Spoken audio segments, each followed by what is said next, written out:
Big Reed here. Today we review a Belgian ale and discuss Trump's picks for his new administration.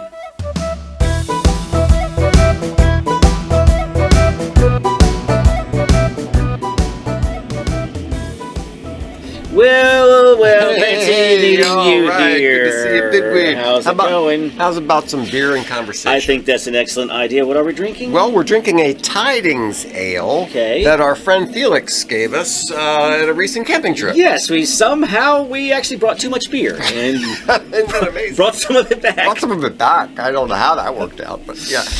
Yep. All right, good. So what's on your mind? Well, there's been some nutty picks out there, according to the news. And one of the ones that's got people fired up is old Matt Gaetz for Attorney General. How about a high five for Matt Gaetz? Well, unfortunately, he withdrew today. Yes, he did. Yeah. So Matt not Gaetz. Everybody gets all the way and through. And CNN, did you see their despicable tweet about this? Well, no, I didn't. Okay, so CNN did a tweet implying that the reason Matt Gaetz dropped out was because he wasn't able to respond to allegations about sexual misconduct. With no evidence, With no evidence whatsoever. I mean, the real reason he dropped out was because 4 Republican senators He wasn't going to get through. He wasn't going to get through, so he dropped out. But they made it seem as if this was an admission of guilt on his part, because CNN is garbage. And gross. All right. But... yes, some early tidings here. It's kind of Christmassy. In fact, one of the descriptions is it's festive. So tell me if you're tasting festiveness. All right. In that beer, because there's other attributes. I imagine it's good. Well, it already smells banana-y. It does. Yeah, it's a blonde. It's a Belgian blonde, so you are going to get that Belgian banana kind of flavor to it. Yeah, it says brewed with honey and spices, and it's light colored, which I usually think of Christmas beers as being dark, but this one's light colored. It's a nice flavor. It's a nice flavor. It's got that Belgian yeasty flavor, which is okay. Not one of your favorites. Not one of my favorites, but this is nice, but it seems to hide the 8.5. It does. Are you getting it? And usually it's those dark malts, which do best at hiding the ABV. Yeah. But this is a very pale beer, very high ABV. Yeah. And it doesn't taste boozy. I'm not really tasting it. It doesn't taste boozy, but it does taste. It's kind of growing on me. It's got a little bit of sweetness, a subtle sweetness, and the spices. The honey? I think so. And it does have that little bit of spiciness coming through. Right. It does taste kind of Christmassy. It's not like Christmas like a gingerbread cookie, but it's Christmassy flavor. And a little early for that, but we'll see. Next month I might hunt down some Port City Tidings Ale. That's right, Alexandria, Virginia, not too far away. So I'd like to do a couple of things.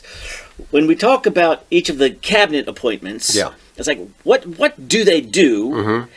I also want to have anything specific about any of the nominees. Right. I want to do that too. But I have some general thoughts. Okay. That about the widespread panic. Yes. Now, is it normal that...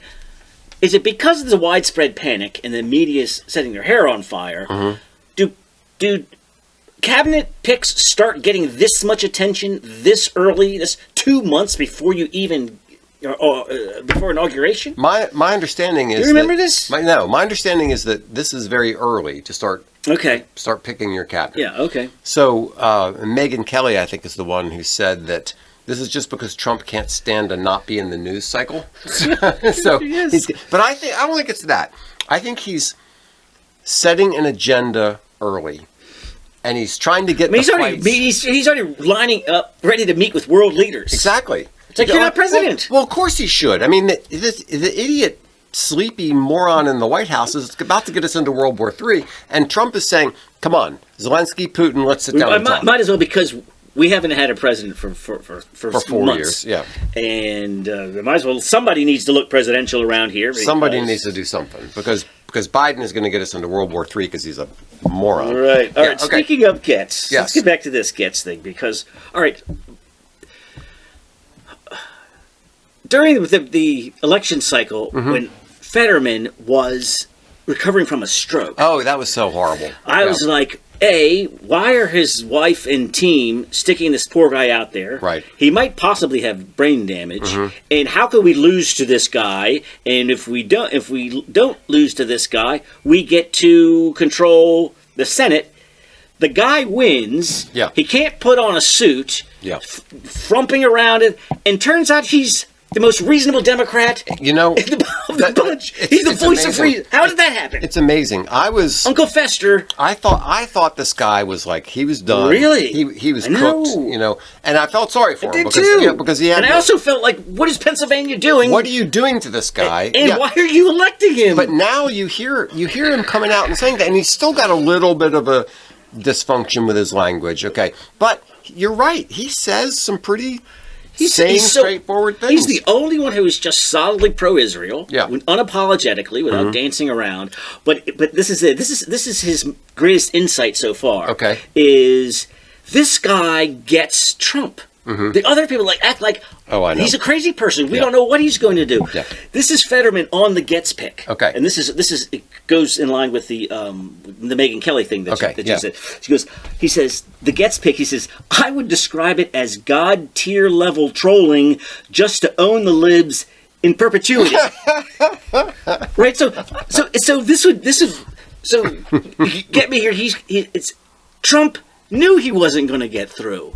But it was God tier level trolling and owning the news cycle. Yes. So instead of him chasing the news, Trump sets the news. Yeah. So I've wondered whether part of the strategy was to have a couple of picks that were so controversial, they would get all the attention, and then the other ones that are also controversial would kind of slide in as though those guys are okay. We're really worried about these guys. Right. So I wonder if there were some sacrificial lambs in there. Possibly. And then there are plenty of capable AGs that he can choose that people will just go, well, at least it's not Gaetz. But and then you get your guy through. Yeah, he's a bomb thrower. He's the one. Remember, he's the one who got Mike McCarthy kicked out as head of the House of Representatives. Yeah. So I've never been a huge fan of Gaetz, to tell you the truth. Now, generally, I thought as Attorney General, he would definitely get in there and dig out the deep state and start. That's changing things, no question about it. Trump had to know this, and so I think Fetterman's right. I think Megyn Kelly's right. I think he's just trolling. He's trolling. He's bomb throwing. He's setting the news. He's setting CNN's hair on fire. And so my first point is, I don't know the specifics of all of these people, but I just feel like. The higher, it's like there's a correlation between the higher amount of hair on fire, the more I like the nominee. Yes. And I think the message that Trump is sending is, I'm not compromising with you people. I'm not trying to play nice. I'm going to come in and kick your butts. And, that he's sending that message that it's not playtime anymore. Right. We're going to come in and we're going to change things. We're going to change things. And we change things by when you see the mainstream media go, wow, this John Doe has almost no government experience. Yeah. They're like, tell me more. Exactly. Yeah, that's the thing. People think this will disrupt the whole. Well, exactly. What? That's the point. That's what we want. A disruptor? Yeah. That's what we want. And that's the thing. The establishment media and the DC and the deep state, they don't understand. No. The country so is entrenched. sick to death of the establishment and everything being the way it's going. Right. So go ahead. Trump's election was basically a great big double middle finger to the establishment. Yeah. And so now he's following up. And then you're right, because then you're, well, Bill Harris is my pick for the Department of Agriculture. He's been in the department for 30 years. I think he would be a fine. No, and everybody's going to say, no, I don't want anybody. No, this is how it's always been done, though. People who've been in there are not what we want. This is exactly who we don't want. Mm-hmm. So, yes, they said Kash Patel will be a disaster for the FBI. Good. Says Salon. That's what we want. Do you promise? We want somebody who's going to go in there and fire the top 3 levels of management in the FBI. Oh, I forgot to, yes. What is it called? The Warrior Board? Or something like that. I will get to that when we get to the DOD. Oh. I saw this headline before the election from some European muckety muck. Yeah. He says, Trump's win will end the globalist agenda.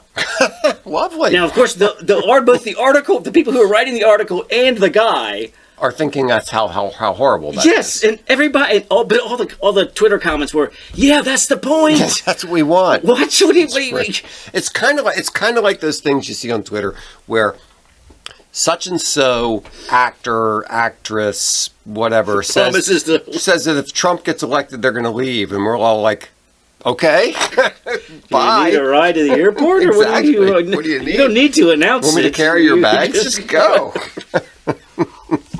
Yeah, it's pretty funny. And point 3, before we get to any specifics, is the people within the agencies who are threatening to quit if that guy becomes the head. Yeah. Well, if that's how you feel, you're probably on the chopping block anyway. Yeah. I mean, if you're the guy who wants to set up the resistance, guess what? They already have your name. You know what we call that? You're already on the list. We call that winning. It's like, please. Yeah, it's kind of like what we talked about in another episode.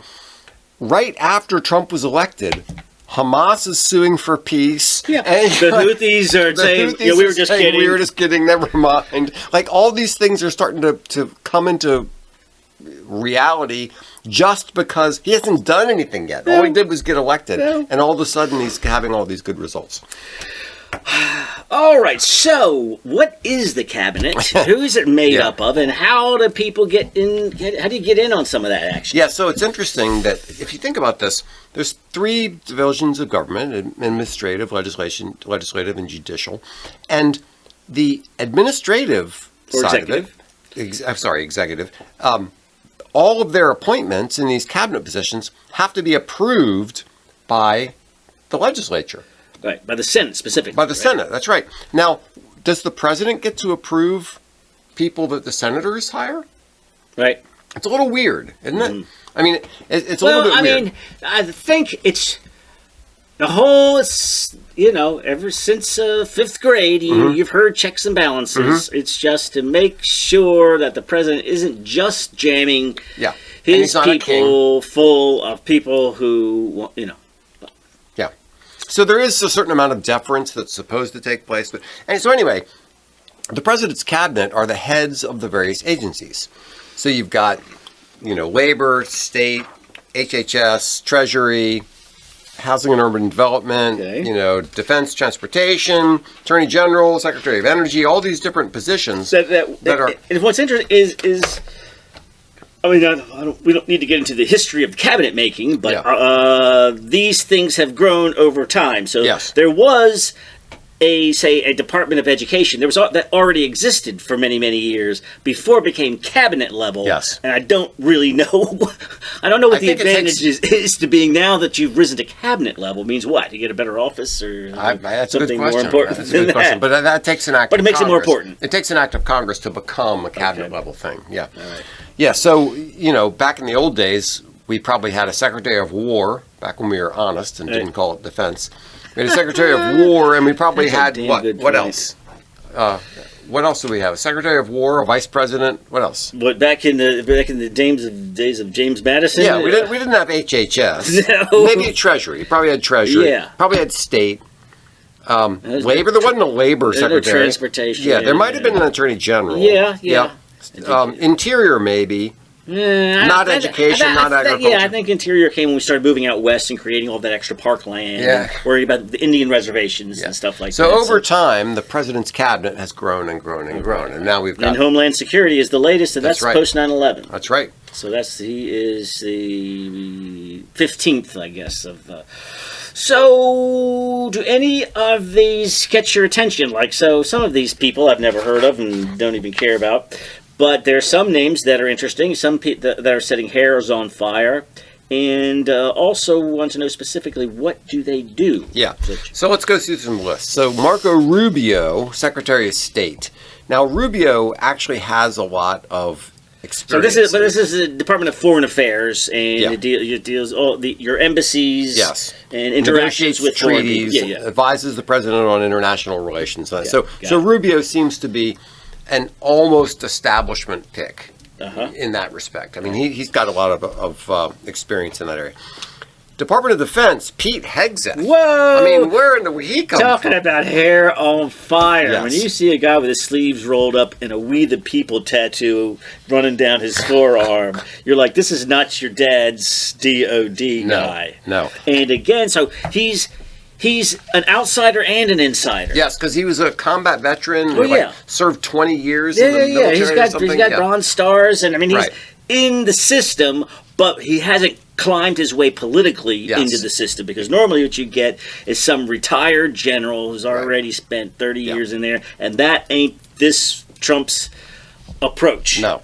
This guy is, we're going to do things differently now. Right. And he's so. All right, hold on. So this is where I get to my warrior board. Okay. This is where they want to. Trump wants to establish. I think it's board. A collection of retired military people who are going to look into the 3- and 4-star generals to their fitness to be leaders. Great. And so I'm imagining if whoever was in charge of saying, who's ever in charge of recruitment that says drape it all in rainbow flags and tell people that the Army is the best place for you to find yourself. Okay, all of those people got to go. Yeah, everybody who's in favor of DEI and everybody who's all that kind of stuff, all those people got to go. Everybody who's playing the game. Lloyd Austin, so fast out of here, Mister. Like that women and equity are the most important parts of the United States. All right, that's all of that shit's. This is all part of the middle finger jabbed into your eye aspect of Trump's picks, which is we're not doing things the old way anymore. It's a new sheriff in town. We're doing stuff differently, and that's what it's going to be. But by the old way, we mean the new way.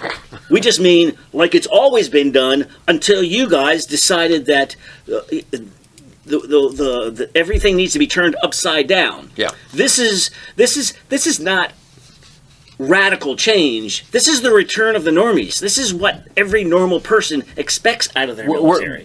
We're changing the military back into something that is actually trying to defend the country, trying to learn how to be good at breaking things and killing people, rather than this, rainbow flag military that we have now, which is disgusting. And discouraging men who want to fight from joining. Right. So the next one is the Attorney General, heads of the Department of Justice, enforces federal laws, oversees federal law enforcement agencies, and advises on legal matters. But as we said, Gaetz is gone, so we don't know who's going to be next on that. So oversees DOJ, FBI, and DEA. Well, that seems like a lot going on. It's a lot. And the Bureau of Prisons. Yeah, it's a lot going on, and I think we're going to get to this later, but I think this is probably an area where there needs to be some consolidation. I mean, why do we have all these different agencies doing similar kinds of things?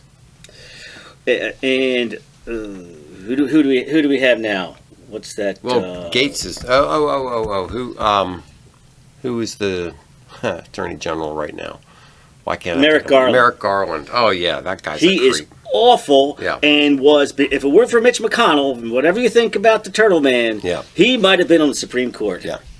Good God, can you imagine that? Although there's another way to look at it, which is that getting excluded from the Supreme Court radicalized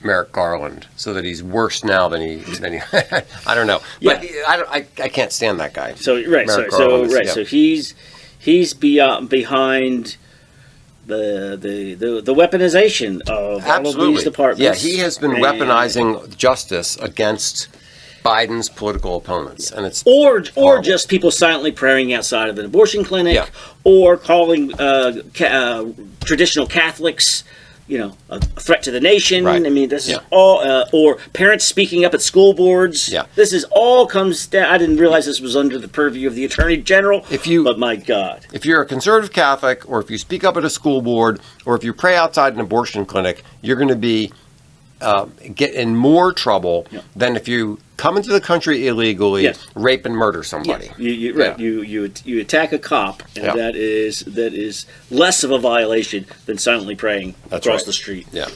Anyway, Secretary of Commerce promotes economic growth, trade. I don't really care much about that. Secretary of Health and Human Services. Now, here's a big one. Oh, here is a big one. Robert F. Kennedy Jr. Well, and let's talk about who we're replacing. Oh gosh. The pagan high priestess. This is Admiral Levine, right? Admiral Levine. So here they say Robert F. Kennedy is controversial pick. No doubt. They're talking about blowing stuff up. This is it here. But calling him a science denier while the current HHS pretends that it's a woman, denies actual biological reality. Yeah. So who's the science denier? Who's the science denier? Yeah, I mean, so you get this. I don't know. Up is down and down is up. Yes. This is Newton's third law. Right. Yes. This is action and reaction. Yes. You want to go that far. You want to go Fauci is science. Denying Fauci means you deny science on that. And Rachel Levine is an admiral and a woman. We're not going to meet you halfway on this. We're bringing in RFK. Yeah, RFK apparently, according to what he says, he's apparently been praying like for 20 years that he would be put in a position that he could solve the health crisis in America. He says and he's been suing people forever. Yeah. And remember when we did the show on Why Are We So Fat? Yeah. Show? That's why he wants to address it. He says, why is all of this stuff in our food? Right. Why can't... Europe doesn't have this stuff. We can't sell this food in Europe. Right. Why can't we get this out of our food? Yeah. And RFK Jr., I mean, there's a lot of problems with him as a man. I mean, he's not... But it's kind of... I take it back to the General Grant. He is. I take it back to the General Grant thing. Okay, he's a drunkard, but he fights, And so a lot of these people might not be personally the greatest people in the world, but I don't expect someone to be both, or to be the combination of a genius, a successful person, and also a nice person. I just don't expect that. And a renegade. Right. Yeah. And an outsider. Yeah. Yeah, so I'm not sure exactly how this is going to work out, but I'm Did you give him your endorsement? Well, what I endorse is that now we're going to have outsiders who don't go along with what the pharma and big food and what the we can't have disruptors. Yeah, I want other people coming in and examining this stuff and getting it out in the open so that there's a conversation about it. And that's what I think is good about the RFK Jr. pick. Get something else going on. Secretary of Transportation, who cares? Secretary of Energy. I like the thing I like about Burgum. I just feel like a guy from North Dakota. Yeah, frontier guy. Yeah, because you also deal with Indian affairs, right? North Dakota's known all about that. He was, he ran for president. He was on the short list for vice president. I mean, he sounds like a legit dude. He struck me as a strict constitutionalist kind of a guy. Right. And I like that about him. I thought he doesn't have tons of charisma. He was never going to be president. But that's a good spot for him. Yeah, it's a good spot. Secretary of Energy. That's, I want to see somebody who stops this crazy push towards solar and wind. I want to see somebody who says, look, we need to make energy. Let's use what we got. Yeah. And as long as and encourage the alternatives, but not at the taxpayer's expense. Yeah. Good for you. Yeah. So Secretary of Education. Now, I would rather see the whole Department of Education just disappear. But what we have here is Linda McMahon. So there's a lot of things you can deal with Title IX, where they previously included men. Yeah. We want to make sure that everything is good for women and men who pretend to be women. Yeah. Can you pull that out? And be nice. What else also Becky Davros, is that who Trump's previous... Becky something, yeah. Something like that was, at the time, all you needed was a sexual assault accusation on a young man to ruin him. And they said, wait a minute, you don't get to... Right. Doesn't he have some rights? Some recourse to all of this? Is like an accusation. Women are always right, or what do they say? Believe all women? Believe all women. Yeah, believe all women. So, all right. Okay, so Doug Collins for Veterans Affairs. I don't know much about that. Kristi Noem. I don't know much about her. She's cute. And, she's... And before she shot that dog, she had some kind of a chance. South Dakota was a not lockdown state. That's right. So and she knows a thing or two about... what does she know about Homeland Security? Right. That's and the Homeland question. Security. So Homeland Security is the latest and greatest, and that... the idea, though, was there wasn't enough coordination... Between the different organizations, And so what? So. Well, she's also a hardliner on immigration and border security. Yeah, right. So that's good. I mean that's what I want in Homeland Security. Right. Somebody who's going to say no more of this nonsense we're getting. So are you through? We're through our 15. That's here? through. That's the only relevant 15. It's only 11 because apparently he hasn't nominated everybody yet for all the 15 cabinet positions. Right now, the Gabbard. And the Department of National Intelligence, is that right? Director of National Intelligence oversees all U.S. intelligence agencies, coordinates national security intelligence, and advises the president. I thought that was... See, I would have assumed that was Homeland Security. Isn't it weird that we have all these... There's so much overlap between... This is what Musk and Ramaswamy have to do. Right. Is like, why do we have all these different agencies doing the same kinds of stuff? Why not? Why can't we consolidate? And if you have overlapping, then there's going to be squabbling over who Turf has jurisdiction over else. what, and then that just cuts down on efficiency. Right. Yeah. Now, one of the things that I would criticize Trump for in his appointments is he's appointing a bunch of representatives, which the Republicans already have the slimmest of majorities in the House. And he's basically eating away at that. I hear you. And making it possible that we get even a smaller majority in the House. But so generally you get the governor of the state gets to appoint that spot. I know it is for senators. For senator. But for House, they have to have a special election. I see. So now you open up the possibility. You open up the possibility of losing it to a Democrat. And then now where are you? Yeah. Well, maybe, I don't know. Maybe they've calculated that in. It's safe state people. But I hear what you're saying. So, Elisa Stefanik as ambassador to the United Nations? I don't know about... Well, I like her. She is fiery. And I like Nikki Haley. So, I don't see why not. Well, what I want as the ambassador to the United Nations is to go into the United Nations and say, you all suck and we're not going to do anything that you want to do. You might have your girl. Yeah. That's what I want. Yeah. And then EPA Lee Zeldin, he's apparently a skeptic on a lot of this environmental nonsense, which is good. Mike Huckabee is ambassador to Israel. That's an interesting choice. That is, because evangelical. He's kind of evangelical guy, and Israel should like that. But I'm sure that's not going to... Didn't see it coming, but everybody sounds like it was a natural fit. Like, really? I don't know. Tulsi Gabbard, John Ratcliffe. I don't know much about him. This is director of the Central Intelligence Agency. And why do we have all these different agencies? Seems like there's so many. Just agencies. National Security Advisor and Director of National Intelligence and Central Intelligence Agency, the FBI. It's like, how about I've heard about Dan Bongino for Secret Service. Yeah, I've heard about that. But I don't know. He's got a lucrative, sweet gig sitting in Florida with a national talk show. He said that he would do it. He said that he would do it. But he would be giving up something. He would. He would, yeah. All right. Mike Waltz, National Security Advisor. Oh, Tim Walz. I like that guy. No. The guy with the jazz hands? No, Mike Waltz. Oh, sorry. Mike Waltz. Yeah, different guy. Yeah.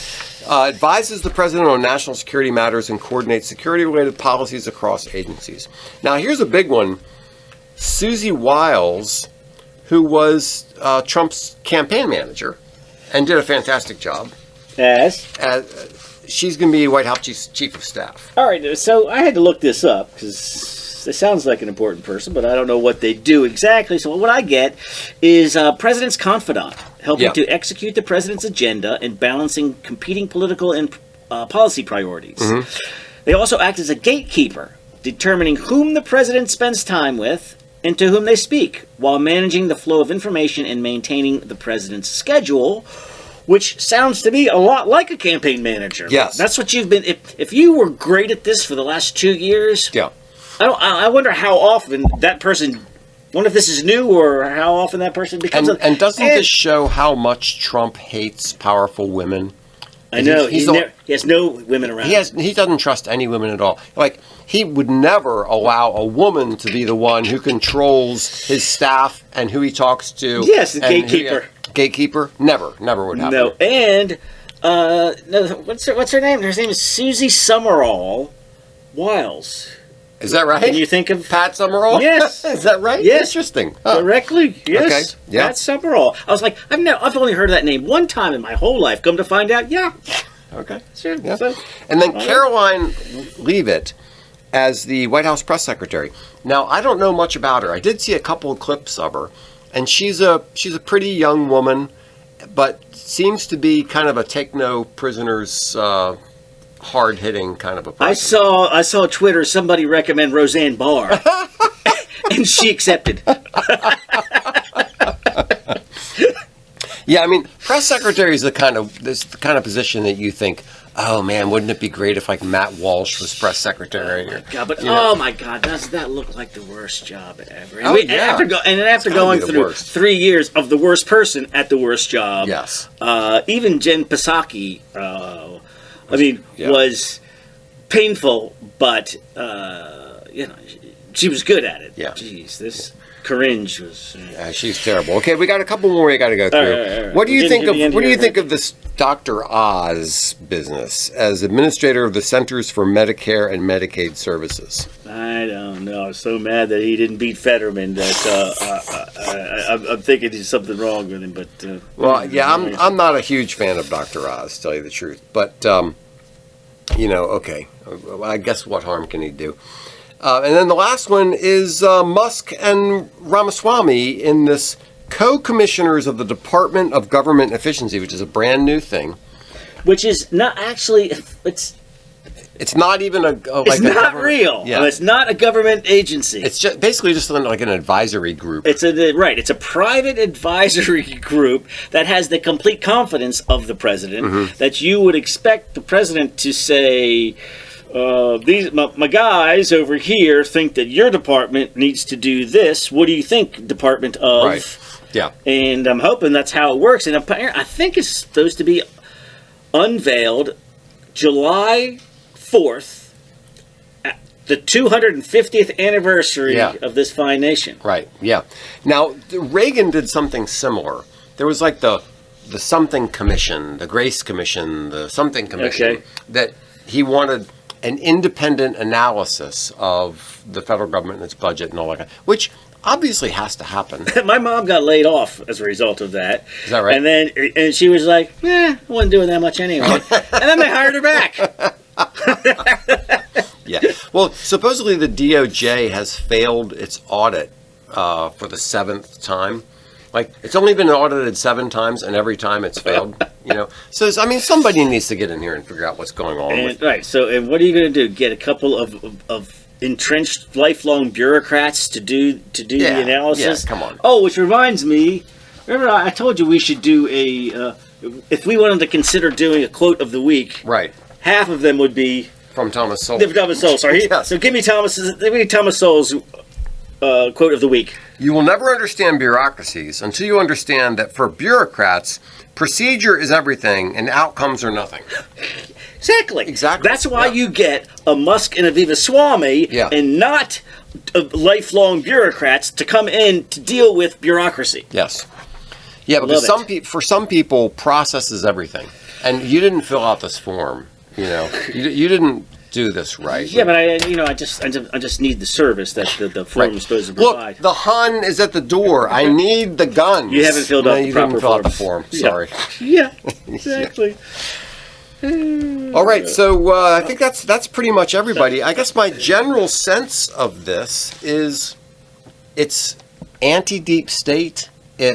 We're serious this time. Yes. I'm not relying. We didn't know who was in charge of the swamp last time. Yeah, now we do. And there's going to be some draining. Yes, now we do. And we're not going to put up with any of this crap. And we're pushing hard ahead with our agenda.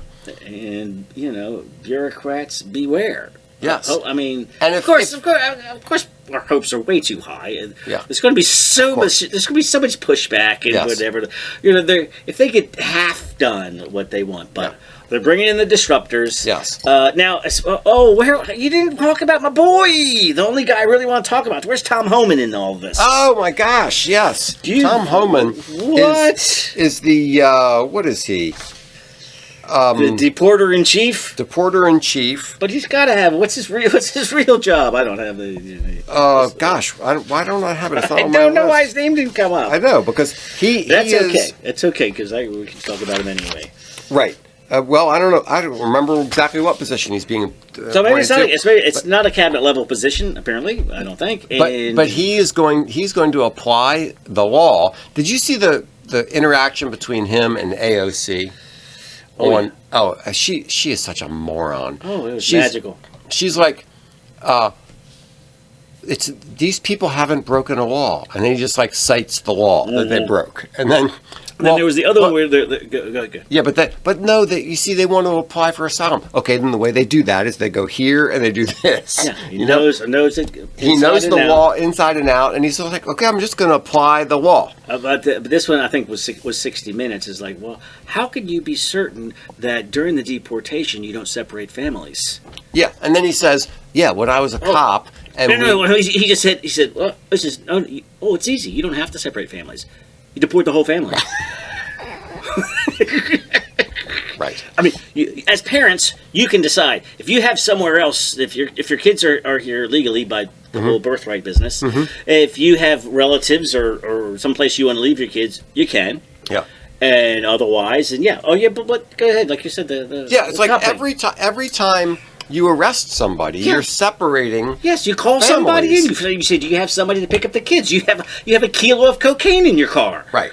You're coming with us. You're separating families. The kids are either going to social services, or you can bring your cousin down. Right. To take the kids with you. That's just the way it works all the time. Always, everywhere. Yeah. All right. So okay, one more thing. So speaking of Tom Homan, that we forget where he's going to serve. Can states interfere with federal deportations? As you recall, we did the show on the Texas Civil War. Yeah. The state went in and cut down all of the razor wire. Right. And the feds came in and said, "No, we have jurisdiction over this." Right. And put it all back. So now is it going to be the other way around? In what way can the feds come in and say, "You've arrested so and so"? We're coming to pick him. What are you going to do? Let him out the back door? We're coming to pick that. We're going to pick that guy up, right? Because we want him. Do they have? And then if they do let the guy out the back door, can you now arrest whoever made that decision? That's actually a really good point, because what happened before was the feds were not enforcing the law, so the state of Texas said, "Well, we're gonna enforce it." It's our state. We're going to enforce it, and the Supreme Court said, "No, you can't do that. It's a federal responsibility." Yes. So if it's a federal resposibility, then when the feds come in and start enforcing we've got different people in charge of the Fed. It's the other way around. And you've already established, you've already taken full advantage of this. Yeah. Comes around, goes around. Yeah. So I would hope that they would say, sorry, it's a federal prerogative and the states can't get in the way. And Trump says, I will withhold federal funds from any city or state that grants sanctuary to illegal aliens. Well, I don't know what kind of funds he's talking about, but if the state is violating federal law, other than sending in the National Guard to shoot people, the only recourse you have is withholding federal funds. And which you're relying on to house your illegal aliens. So what do you want to do? You can raise your taxes from your local citizenry to pay for this. See how they like that. Or you can comply. Isn't it interesting? Bend the knee. Speaking of raising taxes on your local citizenry to pay for your stupid policies, isn't it interesting that everyone is fleeing liberal cities and no one is going into liberal cities? And the liberals that live there are complaining about the conditions of their liberal cities. Yeah.